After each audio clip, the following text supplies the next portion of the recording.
Na, lassan most már elérkezünk a végére, vagy a végéhez közelítünk, ugye ezzel a kis vadászkéssel.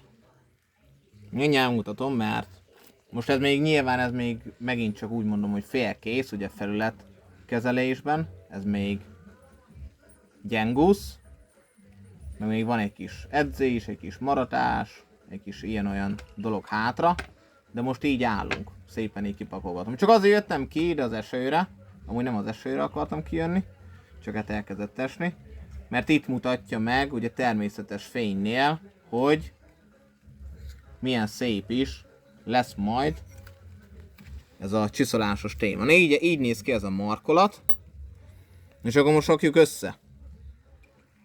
Ugye ez majd össze is lesz természetesen ragasztva, de ragasztás nélkül is gyönyörű szépen passzol minden illesztés.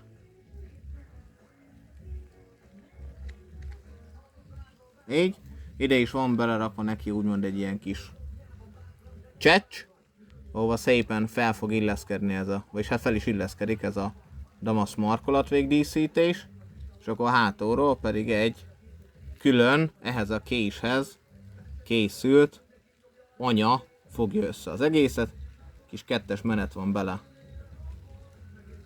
furva, vagy kettes furat, és akkor egy ilyen kis fúró szárral meg lehet húzni, és akkor így van ez a kés.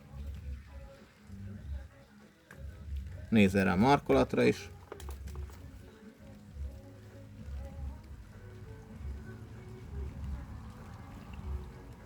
Ha elkészült, akkor meghozom teljesen róla a képet, meg a mindent is.